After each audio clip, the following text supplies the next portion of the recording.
One of the inspirations for the whole Love Now movement started about 9 years ago when I first went to India.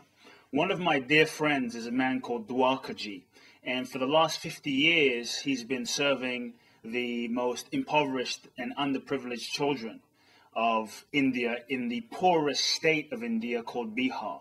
And he happened to be fortunate enough to be a former disciple of Gandhi and got to study with him and learn from him. And he's an amazing man. He's about 84 years old now, and just to me, he is a living example of what it means to love. He's a living example of what it means to be of service to humanity. He's built about 200-300 schools in Bihar, in the poorest state of India, and he's just amazing. So about 9 years ago, I decided I wanted to be of service and go learn from him and just be with him and meet some of the children he'd been teaching and telling me about. So I went to his, we can call it an ashram, or a school where he trains these kids and houses these children. And it was amazing because I got to be with, I would say, some of the poorest children in the entire world. I mean, these are kids that he would find living in trash heaps. These are kids that he would find eating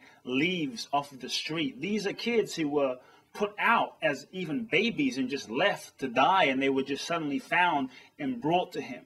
So for about 2 weeks, I got to be with my friend Dwarkaji and be with these children.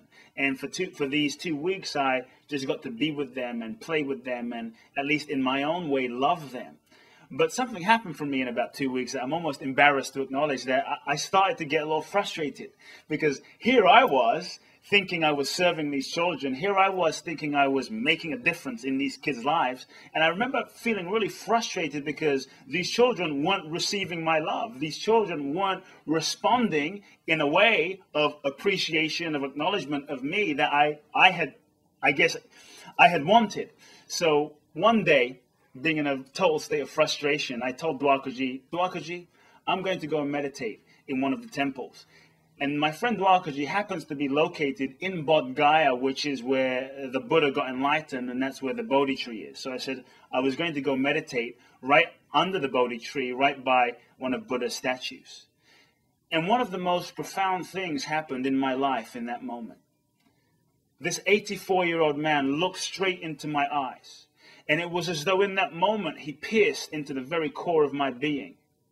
And he said to me, Kute, it's great that you go meditate by the Buddha under the Bodhi tree. Enjoy it. It's good. It's a good thing. It's great that you go meditate next to the Buddha's statue. But while you meditate, just make sure your heart doesn't turn to stone. Because right here in this school, on these grounds, in this ashram, in these children, you will find the living Buddhas. If you just look around and open your eyes and open your heart. And it was as though in that moment, it was like, wow, it was such a profound moment to receive that and feel like an explosion in my heart happen. Because I realized that I had been searching out there in a temple, in a church, somewhere else to find the Buddha, to find something spiritual, when right in front of me, in the living, breathing souls and spirits of these children, was that very thing. The reason I share this story is this. Sometimes we go into temples, we go to the Himalayas, we go far and wide for opportunities to learn about love, for opportunities to find love. Yet right in front of us, perhaps right in our very homes, with our children, with our bosses, with our spouses, with our in-laws, just right in front of us is a very simple, profound opportunity to love.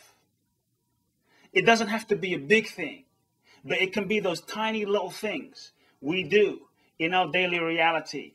So often we go to church on a Sunday and we praise God. We praise God on a Sunday and we sing great hymns and say these great prayers.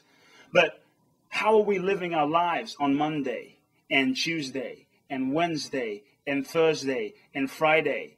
Sometimes we go into yoga classes and have these great, enlightenments, these great awarenesses, these great insights on the yoga mat. But to me, real spirituality, the real yoga, is not just what happens in the four walls of a yoga studio or in the four walls of a temple. But perhaps the real temple is the world. Perhaps the real church is the world. And at each moment, as we go through our lives, we have an opportunity to love. We have an opportunity to offer our hearts to those around us.